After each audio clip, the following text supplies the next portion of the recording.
Dear बच्चों, मैं ऋषभ पांडे आप सभी का फिर से स्वागत करता हूं अपने YouTube चैनल एग्लो एडुकोर पर। तो आज का जो हमारा वीडियो है, बहुत समय बाद आपको मैथ का वीडियो मिल रहा है। सीएचएस का थोड़ा सा हेल्थ इश्यूज था और बहुत ज़्यादा गर्मी होने की वजह से जो है वीडियो नहीं बन पा रही थी। तो देखते हैं, कोशिश करेंगे ज़्यादा से ज़्यादा वीडियो अपलोड करने का। आप लोग हमारे साथ बने रहे, इसी तरह से अपना सपोर्ट बनाए रखिएगा। तो चलिए आज ज़्यादा समय ना लेते स्टार्ट करते हैं सीएचएस क्लास 9 का सिंपल एंड कंपाउंड इंटरेस्ट का लेक्चर नंबर 2। इस लेक्चर में क्या है सर नया? लेक्चर नंबर 1 बहुत सारे बच्चों ने नहीं देखा होगा, तो लेक्चर नंबर 1 आपके पास यहां पर ऊपर आई बटन दिख रहा होगा, क्लिक करिएगा, आपको lecture number 1 simple and compound interest का दिख जाएगा। लेक्चर नंबर 2 में क्या है बेटा? लेक्चर नंबर 2 में हम कुछ सूत्र बचे हुए 1 या 2 फार्मूले को देखेंगे और फिर उसके बाद हम प्रश्न पर चलेंगे। प्रश्न को कैसे, कंपाउंड इंटरेस्ट के क्वेश्चन कैसे सॉल्व किए जाते हैं। सर आपने सिंपल इंटरेस्ट का बता दिया था सर, बहुत मजा आया सर, हम वीडियो भी देख लिए हैं। ठीक है, तो उसको चलिए देखेंगे कंपाउंड इंटरेस्ट के प्रश्नों को। सबसे पहले सूत्र, तो सूत्र क्या है? पहला जो फार्मूला है हमारे पास वह है ग्रोथ के लिए। किसके लिए है? ग्रोथ। ग्रोथ का मतलब क्या हुआ? कम्प्लान पी के बढ़ने के लिए नहीं। ग्रोथ का मतलब यह हुआ, जैसे मान लो आपको किसी शहर की आबादी दे दी गई है, आपको किसी शहर की आबादी बता दी गई कि सर एक शहर में 10,000 लोग हैं, ठीक है, या 1,000 लोग हैं और प्रत्येक वर्ष 5% की दर से बढ़ते हैं, तो 2 वर्ष में कितनी जनसंख्या होगी? तो इस तरह के फार्मूले को, पॉपुलेशन यानी जनसंख्या निकालने के लिए उसका फार्मूला क्या होता है आपके पास? आफ्टर एन ईयर, मैं लिख रहा हूं आफ्टर एन ईयर्स, यानी n वर्षों के पश्चात क्या हो जाएगा? चलो फार्मूला उसका P इंटू जनसंख्या बराबर P इंटू 1 प्लस R अपान 100 की पावर n। ये तो अगर 10 साल बाद पूछ लिया, 12 साल बाद पूछ लिया तब। सर अगर पहले पूछ ले तब कि अगर 2010 में जनसंख्या या 2021 में जनसंख्या इतनी, अगर 5% प्रत्येक वर्ष घटती है तो 2005 में कितनी रही होगी, या 2021 में इतना है तो 2012 में कितना रहा होगा? तो उसके लिए n years ago, n years ago के लिए क्या फार्मूला होता है बच्चा लोग? पहले के लिए होता है बराबर जनसंख्या बराबर P बटे 1 प्लस R अपान 100 की पावर n। अब आप इतना लिख लिए, समझ में आ गया? ये फार्मूला ग्रोथ के लिए हो गया। अब मैं डिप्रिसिएशन के लिए बता देता हूं, कमी के लिए बता। ग्रोथ मतलब हो गई बढ़ोतरी, डिप्रिसिएशन मतलब हो जाएगा कमी। तो ग्रोथ की जगह हम सिर्फ डिप्रिसिएशन करेंगे और फार्मूले में थोड़ा सा बदलाव करेंगे। आप पहले इसको इतना लिख लो। लिख लिया? अरे बच्चे आप लोग स्मार्ट हो, स्क्रीनशॉट ले लोगे। ले लिया स्क्रीनशॉट? चलिए ठीक है, मैं थोड़ा सा इसको मिटाता हूं, फिर आपको बताता हूं, कुछ नहीं करना है। ग्रोथ का आपको याद है अगर, तो डिप्रिसिएशन का भी आप लिख सकते हो। डिप्रिसिएशन मैं लिखता हूं पहले इंग्लिश में। डिप्रिसिएशन माने कमी, ठीक है, घटोत्तरी कह सकते हो तो डिप्रिसिएशन, सॉरी सीएशन, ठीक है, डिप्रिसिएशन हो गया। तो डिप्रिसिएशन में बेटा आपको करना क्या है? सिर्फ साइन बदल दो, यहां कर दो 1 माइनस R अपान 100 की पावर n, सब कुछ वही रहेगा, ठीक है। घटोत्तरी में बस माइनस चिन्ह लग जाए। यहां पर भी n ईयर्स एगो में क्या माइनस का चिन्ह लगा दीजिए। तो मतलब जब ग्रोथ कहेगा तो फार्मूला वही रहेगा सर, n ईयर आफ्टर के लिए P इंटू ग्रोथ में 1 प्लस R अपान 100 पावर n था, डिप्रिसिएशन में क्या हो जाएगा? 1 माइनस R अपान 100 पावर n हो जाएगा। और n ईयर्स एगो में डिप्रिसिएशन में क्या? P अपान 1 माइनस R अपान 100 की पावर n हो जाएगा। ठीक है ना, समझ में आया कि नहीं? डिप्रिसिएशन में यानी माइनस चिन्ह लगाना है, ग्रोथ में हमको क्या लगाना है? प्लस का चिन्ह लगाना है। ठीक, यही बस 2 फार्मूला था। अब इसके बाद हम चलते हैं प्रश्न पर। कंपाउंड इंटरेस्ट यानी चक्रवृद्धि ब्याज के प्रश्नों को देखेंगे बच्चों। तो चलिए आप जल्दी से इसको नोट करिए और देखते हैं अपना अगले प्रश्न को। तो जो तीसरा प्रश्न हमारे पास दे रखा है, हमने क्योंकि 2 प्रश्न अभी तक पिछली वीडियो में लेक्चर नंबर 1 में हमने 2 प्रश्न देखा था सिंपल इंटरेस्ट का। यह जो प्रश्न है वह किस पर है? कंपाउंड इंटरेस्ट पर बेस्ड है। तो तीसरे प्रश्न में हम देखेंगे बेटा, जो हमने यहां पे इंग्लिश में लिख रखा है, कुछ बच्चे कहते हैं सर हिंदी में लिखिए, तो मैं हिंदी में समझा दे रहा हूं। इंग्लिश में जो थोड़ी सी हैंडराइटिंग है ना पुअर है, सॉरी हिंदी की हैंडराइटिंग क्या थोड़ी सी खराब है, अंग्रेजी में इसलिए लिखता हूं। तो कह रहा है the difference between simple and compound interest, यानी साधारण और चक्रवृद्धि ब्याज का जो अंतर है, on a sum of money, एक निश्चित राशि के लिए, पुट फॉर 2 ईयर्स, जिसे 2 वर्षों के लिए किसी को दिया जाता है, एट 10%, 10% वार्षिक दर से, इज ₹40, 40 रुपए, फाइंड द सम। यानी कह रहा है कि साधारण ब्याज और चक्रवृद्धि ब्याज में किसी समान राशि के लिए एक ही राशि जितना रुपए देता है वह, उसमें अंतर दोनों के बीच कितना जाता है? 40 रुपए। मतलब यह है कि साधारण ब्याज जो है वह चक्रवृद्धि ब्याज से कम है। तो हमको निकालना क्या है, वह सम, यानी वह रुपया निकालना है जिस पर हम साधारण ब्याज निकालते हैं जो, और जो चक्रवृद्धि ब्याज निकालते हैं। चक्रवृद्धि ब्याज क्या होता है, साधारण ब्याज से 40 रुपए ज्यादा आ जाता है। तो इस तरह के प्रश्न को हल करने के लिए, यह प्रश्न बहुत बार पूछा जाता है, एक बार अगर आप समझ लेंगे तो यह प्रश्न आपका आसानी से हो जाएगा, कभी नहीं भूलोगे, सब आ जाएगा। तो सबसे पहला काम हमारा, हम क्या लिखेंगे, लेट, यानी माना, द प्रिंसिपल, यानी वही सम को मान रहे क्योंकि सम ही तो निकालना है। लेट द प्रिंसिपल, यानी माना मूलधन, प्रिंसिपल का मतलब क्या होता है, मूलधन, बराबर यक्स रुपए मान लिया। ठीक है, अभी अभी दिमाग में सर यक्स ही का है, अरे वाई मान लो, जेड मान लो, ए बी सी डी कुछ भी मान लो, क ख ग घ मान लो, किसी का नाम ही मान लो। ठीक है, हमें एक चर पद मानना था, मान लिया। अब क्या है, टाइम दे रखा है, जो जो दे रखा है लिख लेते हैं। टाइम बराबर दिया हुआ है सर, कितना है, 2 ईयर है, 2 साल है। रेट यानी आर बराबर दे रखा है, कितना है, 10% है। अब बच्चा हमको मूलधन पता है, समय पता है, दर पता है, तो हम साधारण ब्याज निकाल सकते हैं। हाँ बिल्कुल निकाल सकते हैं सर। सिंपल इंटरेस्ट बराबर क्या हो जाएगा, P into R into T upon 100। ठीक है sir, P into R into T upon 100। ठीक है सर, हो जाएगा। अब यहां पर देखिए, P into R into T upon 100 में P का मान क्या है, यक्स है, गुणे R का मान कितना है, 10 है, परसेंट गुणे T बराबर है 2 बटे क्या हो जाएगा, 100। 0 से 0 कट गया, 2 पंचे 10, ये भी कट गया, 2 5 10। तो ये क्या आ गया, यक्स अपान 5 आ गया। यानी साधारण ब्याज हमारे पास क्या आ गया, यक्स बटे 5 रुपए आया है। ध्यान दीजिएगा, प्रश्न में यही कहा, साधारण ब्याज और जो कंपाउंड इंटरेस्ट है उसमें जो अंतर है, कंपाउंड इंटरेस्ट और साधारण ब्याज निकाल दिया, x बटे 5। अब क्या निकालना है, कंपाउंड इंटरेस्ट, यानी CI निकालना है। तो कंपाउंड इंटरेस्ट बराबर एक ठो फार्मूला बताया था, याद है कि नहीं याद है, याद है, P into 1 plus r upon 100 की power, sorry P into 1 plus r upon 100 power n minus 1। ठीक है, -1 कर देते हैं, मतलब P गुणे 1 प्लस आर अपान 100। ठीक है, ये ऐसे यहां पे बड़ा ब्रैकेट लगाओ, ऐसे, पावर n माइनस 1, यही था। ठीक है, तो P को हमने क्या मान रखा है, चलो ध्यान दीजिए, P यक्स है हमारे पास सर, P क्या माना है हमने, यक्स माना है, बराबर यक्स गुणे 1 प्लस आर अपान 100 की पावर n है, क्या है, 1 plus r upon 100 power n, बड़ा वाला ब्रैकेट लगाओ, यहां लिखो 1। ठीक है, 5 इसको हम थोड़ा सा मिटा के ऊपर लिख देते, 5 2 पंचे 10 कट गया है। 1 प्लस आर यानी 10 बटे 100 पावर n, यानी n समय, समय कितना था, 2 वर्ष था, 2 वर्ष लिख दिया, 0 से 0 कट गया, -1 भी कर दिया सर, ये हो गया। ठीक है, यहां लिखेंगे फिर बराबर CI निकालना है क्योंकि कंपाउंड इंटरेस्ट, x इंटू, क्योंकि प्रिंसिपल x ही माना है, बिग ब्रैकेट 1 प्लस 10 1 के 10 1, 11 बटे 10, 11 बटे 10 की घात 2 माइनस 1। अब 11 बटे 10 की घात 2 का मतलब क्या हुआ, 11 बटे 10 का 2 बार गुणा कर देंगे। ठीक है, 11 बटे 10 गुणे 11 बटे 10 कर देंगे तो क्या आ जाएगा, बराबर यक्स गुणे, ये हो जाएगा 11 ग्राम में 121, यानी 11 11 जा 1 है 21 अपान 100 -1, घटा दो भैया। तो इसका क्या लेंगे, LCM, बराबर क्या आ जाएगा, x into big bracket 121 minus 100 अपान 100। ठीक है, ये हो गया, क्लियर है, इतना समझते जाइएगा। ठीक है, क्या किया, एलसीएम 100 के 100, 100 के 100 हो गया, 1 से डिवाइड किया, 100 100 आएगा, ऊपर 1 मल्टीप्लाई 100, 1 है 21 माइनस 100, घटाएंगे तो कितना आएगा, 21 अपान 100, यक्स का मल्टीप्लाई कर दो, यानी 21 यक्स अपान 100, यानी 21 यक्स बटे 100। क्या आया हमारे पास, ये हो गया CI, कंपाउंड इंटरेस्ट हो गया। सर कंपाउंड इंटरेस्ट आपने निकाल दिया, सिंपल इंटरेस्ट निकाल दिया। अब प्रश्न की तरफ चलते हैं। प्रश्न में क्या कहा, इज ₹40, 40 रुपए है क्या, सिंपल और कंपाउंड इंटरेस्ट का अंतर।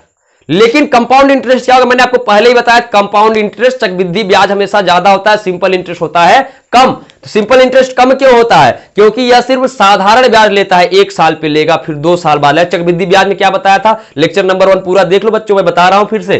तो उसमें हमने आपको बताया ब्याज का ब्याज जो लगेगा, अब ब्याज का जब ब्याज आप लोगे तो ज्यादा पैसा होगा, तो इसमें से इसको घटाएंगे, किसमें से, CI में से SI को घटाएंगे, तो आपके पास क्या आ जाएगा, यहां पर देखिएगा 40 रुपए दे रखा है, कितना है, 40 रुपया। ठीक है, ये हो गया दिस वन। ठीक है, लाइन बना दिया, थोड़ा सा इसको अलग करते हैं। तो हमको क्या करना है, CI माइनस SI बराबर कितना दे रखा है, 40 रुपए। अब यहीं से तो निकलेगा, यक्स निकल गया तो मतलब क्या मिल गया, प्रिंसिपल यानी सम ऑफ द मनी हमें मिल जाएगा। चलिए निकालते हैं इसको। तो CI माइनस SI, CI कितना है 21x/100 माइनस x/5, 21x/100 यानी 21x/100 minus x/5 simple interest is equals to 40 rupees. ठीक है, अब रुपीज वाला सिंबल हटा देते हैं, 40 रुपए बहुत है। एलसीएम लो, 100 और 5 का क्या आएगा, 100 ही आएगा, 100 ही आएगा। 100 और 5 का एलसीएम, 100 से डिवाइड 21x माइनस 5 से डिवाइड करोगे 100 में कितना आएगा 20, और 20 का मल्टीप्लाई x में 20x यानी 5 से 100 में भाग किया, भागफल आया 20 और 20 का गुणा कर दिया x में, 20x बराबर 40। अब 21x में 20x घटाएं क्या बचेगा, सिर्फ x बटे 100 यानी x/100 इज इक्वल टू 40। 100 का इस तरफ है डिवाइड, बराबर उस तरफ जाए क्या होगा मल्टीप्लाई। सर बताया था सर, प्लस उस तरफ गया माइनस, और माइनस उस तरफ जाएगा बराबर के प्लस, गुणा जाएगा तो भाग और भाग जाएगा तो गुणा। तो यहां पर है भाग, उस तरफ जाएगा क्या हो जाएगा, गुणा हो जाएगा, multiply 40 into 100 x is equal to 4000 rupees यानी 4000 रुपए। तो हमारे पास जो सम आया वह क्या है सर, 4000 रुपए। ऑप्शन आपके पास किताब में दे रखा रहेगा या आपके जब पास जो प्रश्न पूछा जाएगा उसमें ऑप्शन दिया रहेगा, तो आंसर सीधा लगाओ क्या 4000। अब बच्चा इतना धीरे धीरे बताया, एक एक स्टेप 1 बाय 1 करके एक एक स्टेप सारे क्वेश्चन हमने मतलब आपको ये पूरा का पूरा क्वेश्चन बताया है। तो अगर आप धीरे से भी समझोगे ना, एकाग्रचित होकर प्रश्न को समझना, धीरे से एकदम नॉर्मल एकदम रिलैक्स फील करके आराम से समझो, सब आएगा। इस तरह का प्रश्न अगर आता है कर लोगे ना, कोई दिक्कत है क्या। प्रिंसिपल को यक्स माना, टाइम दिया था, रेट दिया था, सिंपल इंटरेस्ट निकाल लिया, फिर कंपाउंड इंटरेस्ट फार्मूला हमको याद है, फार्मूला जरूर याद रखना, सूत्र बिना याद किए कुछ नहीं होने वाला। तो फार्मूला हमको याद था P into 1 plus R upon 100 power n minus 1 into 100 sorry power n upon 100 minus 1 हो जाएगा। अब CI निकाल लिया, CI में CSI का अंतर दिया था कि कंपाउंड इंटरेस्ट और सिंपल इंटरेस्ट का जो अंतर है वो 40 रुपए है, तो फिर दोनों को घटा दिया आपस में, बराबर 40 कर दिया, यक्स का मान क्या आ गया 4000 रुपए आ गया। कुछ बच्चे के मस्तिष्क या कुछ बच्चों के दिमाग में यह भी चल रहा होगा सर कंपाउंड में से सिंपल को ही क्यों घटाएं। मैं फिर से बताना चाहूंगा कि चक्रवृद्धि ब्याज अधिक होता है सदैव साधारण ब्याज से। एक वर्ष की अगर बात की जाए, किसी एक वर्ष का दिया हो, जो समय है वह समान है, समय भी समान हो और रेट भी समान हो, तब हमारा कंपाउंड इंटरेस्ट और सिंपल इंटरेस्ट एक दूसरे के बराबर। लेकिन अगर एक साल से ज्यादा के लिए कहा जाएगा तो कभी भी बराबर नहीं हो सकता कंपाउंड और सिंपल इंटरेस्ट। ठीक है, इस प्रश्न का आप स्क्रीनशॉट लीजिए, मैं थोड़ा साइड हो जाता हूं, फिर उसके बाद अगला प्रश्न देखते हैं। हो गया, स्क्रीनशॉट ले लिए, चलिए ठीक है। अब अगला प्रश्न देखते हैं, प्रश्न संख्या 4। हमारा जो चौथा प्रश्न है, प्रश्न संख्या बिल्कुल एकदम डिट्टो कह सकते हो, सेम टू सेम प्रश्न संख्या 3 के जैसा है, बस वहां पर हमको अंतर दे रखा था, यहां पे अंतर निकालना है। प्रश्न पढ़ता हूं, ध्यान से समझिएगा। कह रहा है the difference between simple and compound interest, कह रहा है साधारण ब्याज और चक्रवृद्धि ब्याज में अंतर ज्ञात कीजिए। ठीक है, ऑन रुपीज 1250 यानी 1250 रुपए पर फॉर 2 ईयर 2 वर्षों के लिए eight 8% per annum will be 8% वार्षिक ब्याज की दर से। मतलब 1250 रुपए पर 2 वर्षों के लिए 8% वार्षिक ब्याज की दर से साधारण ब्याज और चक्रवृद्धि ब्याज में हमको अंतर निकालना है। ठीक है, क्लियर है ना इतना। चलिए प्रश्न समझ गया। अब सबसे पहला और दूसरी चीज बेटा, एक चीज और यहां पर मैंने छोड़ा है, प्रश्न में यह भी कहा है कंपाउंडेड एनुअली। जब एनुअली कहेगा तो फार्मूला एकदम एज इट इज रहेगा। अगर हाफ ईयरली कहा होता तो मैंने आपको क्या बताया, समय दोगुना, रेट आधा, दर आधा हो जाएगा, समय डबल हो जाएगा, टाइम डबल। तो ऐसा क्या कहा है प्रश्न में, यहां पर आगे लिखा था कंपाउंडेड एनुअली। ठीक है, एनुअली के लिए सबसे पहला काम सिंपल इंटरेस्ट सर और कंपाउंड इंटरेस्ट के बीच आपको डिफरेंस निकालना है। पहले सिंपल इंटरेस्ट निकाल लीजिए। तो अच्छा, सिंपल इंटरेस्ट निकालने के लिए पहले मैं क्या कह दिया, प्रिंसिपल P बराबर 1250 रुपए यानी 1250 रुपीज, टाइम बराबर यानी T बराबर दिया है 2 ईयर्स यानी 2 वर्ष, और रेट बराबर दर, जो कि बहुत महत्वपूर्ण है, इसी पे तो आधारित रहता है कितना ज्यादा रुपया मिलेगा। ठीक है, 8%, रेट बराबर क्या दे रखा है 8% पर एनम। अब हम निकालेंगे क्या, सिंपल इंटरेस्ट बराबर फार्मूला सर बड़ा सिंपल सा है, P into R into T upon 100। Sir ये तो याद हो गया है सर, सिंपल इंटरेस्ट फार्मूला हमको क्या हो गया, याद हो गया। आपको भी याद हो गया ना, हाँ बहुत सही, वेरी गुड, याद करते रहो। तो P के स्थान पर रखो 1250 इंटू आर के स्थान पे 8% इंटू टाइम 2 अपॉन 100, 0 से 0 कैंसिल, 2 5 जा 10, 2 पंचे 10, 5 से ऊपर भाग कर दो, 5 दूनी 10, 50 25 यानी 25। अब 25 का 8 में मल्टीप्लाई कर दो यानी इज इक्वल टू क्या है 25 इंटू 8 यानी आपके पास सिंपल इंटरेस्ट क्या आ गया, 25 अट्ठे 200 यानी 200 रुपीज। सिंपल इंटरेस्ट हमने निकाल लिया बच्चों, क्या आ गया 200 रुपए आ गया। मैं इसको ऐसे ब्रैकेट कर देता हूं, दिखेगा आपको, दूर से दिख जाएगा कि कोष्टक में बक्सा में बंद कर दिया सर ने। और ये सिंपल इंटरेस्ट। कंपाउंड इंटरेस्ट बराबर फार्मूला क्या बताया अभी जस्ट तीसरे वाले प्रश्न बताया, एज इट इज है एकदम, कुछ नहीं करना, देखते रहो अभी समझ में आएगा। कंपाउंड इंटरेस्ट बराबर सर आपने बताया था P इंटू बिग ब्रैकेट लगाया था सर, छोटा ब्रैकेट, फिर 1 प्लस आर अपान 100 की पावर n लिखा था सर, -1 लिख दिया था। अरे वाह बहुत सही, यही था, सही बताया, एकदम सही है। अब P के स्थान पे क्या है 1250 यानी 1250 इंटू बिग ब्रैकेट लगाओ 1 प्लस आर के स्थान पे 10/100, 0 से 0 कट गया, कि पावर n। समय कितना दे रखा है 2। अब देखो मैंने एक चीज गलत लिखा है, नोटिस किया नहीं किया, रेट 10 नहीं दिया है, 8% दिया है भैया। 10 हर जगह क्या रख दोगे, आसानी है कटने में। यहां क्या हो जाएगा, रेट 8 लिखोगे, ये देखो 8/100 हो जाएगा, क्या हो जाएगा 8/100, पावर n यानी 2 -1।